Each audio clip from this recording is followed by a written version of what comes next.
इससे आसान कोई पढ़ाई नहीं, यदि है तो किसी ने अभी तक बताई नहीं। आज हम आरंभ से लगातार n प्राकृतिक संख्याओं के क्यूब यानी घन के योग के विषय में चर्चा करेंगे।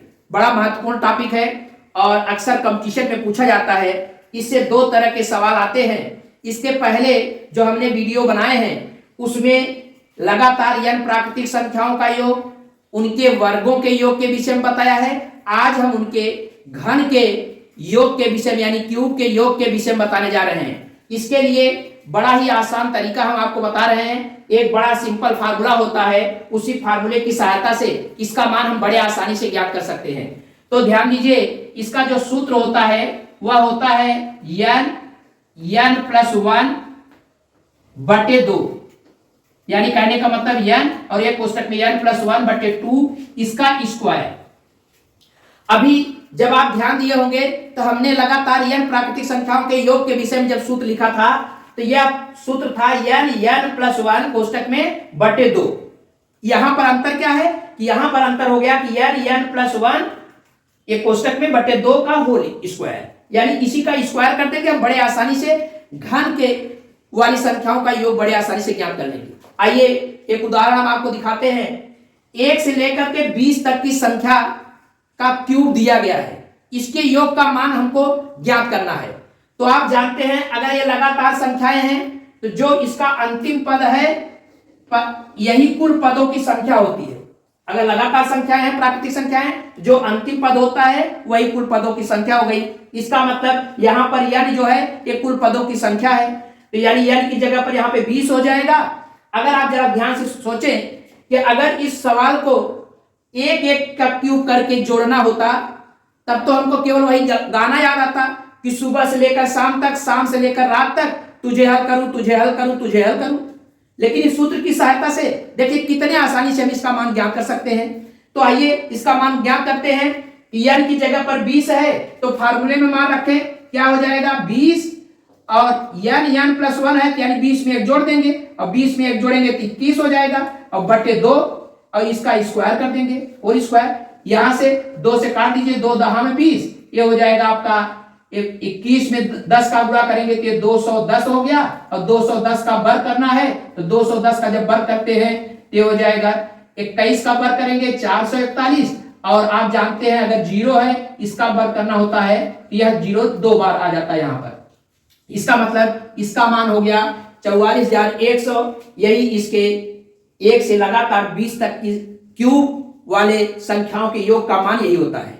आइए दूसरे तरह के सवाल की बात करते हैं। जैसे आपसे दे दिया जाए 7 का क्यूब प्लस 8 का क्यूब, इसी तरह से प्लस 15 तक का क्यूब आपसे पूछ दिया जाए इसका मान, तो आप जानते हैं कि इस तरह से इसका फार्मूला हम अप्लाई नहीं कर सकते, क्योंकि इसका मान हम फार्मूला तब अप्लाई कर पाएंगे जब आरंभ से इसका मान हो। तो हम क्या करते हैं 1 से 6 तक की क्यूब वाले पदों को इसमें लगातार जोड़ देते हैं। तो अब पूरी की संख्या 1 से लेकर 15 तक लगातार हो गई। तो अब हम इस फार्मूले से इसका मान ज्ञात कर लेंगे। यहाँ n की जगह पर कितना है 15, तो सूत्र रखेंगे तो कितना हो जाएगा आप बताइए 15 गुणे 15 में एक जोड़ देंगे यानी 16 बटे 2 इसका स्क्वायर, तो ये हो जाएगा 2 8 16 8 15 8 120, 120 का स्क्वायर करेंगे तो 12 का वर्ग हम जानते हैं 144 होता है और 1 का जब स्क्वायर करते हैं 1 0 इसके स्थान पे और हो जाता है यानी 14,400। इस 1 से लेकर के 15 तक की क्यूब वाली संख्याओं के योग का मान इतना होता है।